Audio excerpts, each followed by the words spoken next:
Hello, Charioteer here with our first lesson that I'll be putting up on the channel.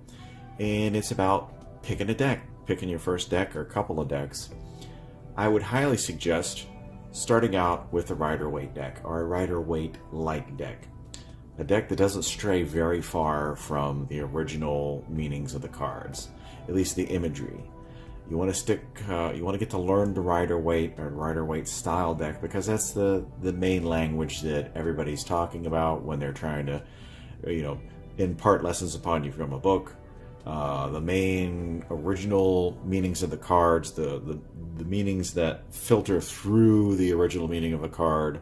Once you get your intuition going on a card, well, it first goes off between what the card originally means. You learn all that, and then you start building on that foundation. Now, when you get a Rider-Waite style deck, and I'll give you an example. This is your Rider-Waite Three of Pentacles, and a lot of that, the meaning of that is craft, profession, being recognized for being good at what you do, work-related, things like that. Now, say you don't like the Rider-Waite deck, the images don't really speak to you that much, you still don't want to stray that far from what the meaning means. The imagery, you want it to be as close to that. It doesn't have to be exact like that, but you want it to still convey the same meaning. And we'll go into, let's say, the Untitled Tarot. Very similar, but different. More colorful. Card's bigger, of course. Be a little comparison. It's a little fatter. It's a little shorter and fatter. But the imagery is very, very similar. As you see, so the Anna Kay deck is Rider-Waite derivative. She illustrated her own cards, but she didn't stray from the meaning and the imagery. She kept the imagery very similar. Another one would be Celtic Tarot. Some people say Celtic, some people say Celtic. You still got a guy. They got the Three Pentacles. He's obviously a craftsman. There's two people looking at his work that he just completed. It's one of my favorite decks. The Celtic Tarot, and it's very similar to the original imagery. So when somebody says get a Rider-Waite or Rider-Waite-like deck, that's what they mean. Now, some decks will start to stray off, but they're close, like the Santa Marta deck, which translates to Holy Death. You still got a guy, he's doing a craft.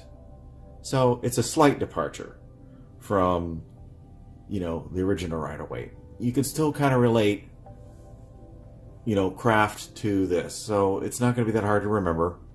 And it's still close in meaning. Then you get further away, and you get a card like the Gothic Tarot. Another thing I got on the Gothic Tarot, I like the imagery on the Gothic Tarot. I'll be doing a review of it before too long. You got Three Pentacles. Okay? There's no craftsman there. There's no guy being praised for his work.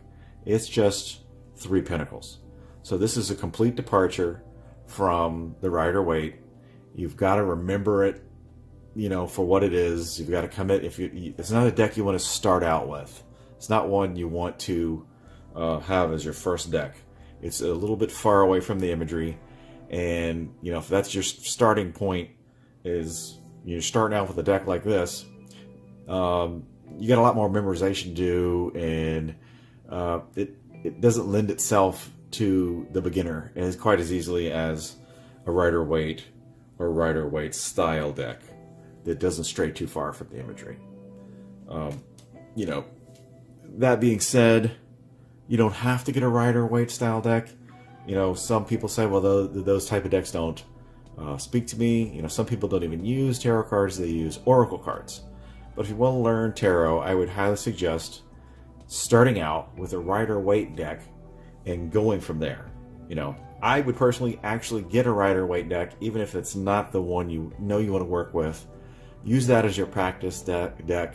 Use that as the one that you build your foundation with, and then go out from there and grow your intuition with a deck that speaks to you. And that, in my opinion, is the best way to go about it. And it'll be easier to learn, it'll be quicker to do it, and I think you'll have a deeper understanding of the card. We'll get into more lessons later about meanings of cards, spreads, and things like that. This is the very first baby step into learning the tarot.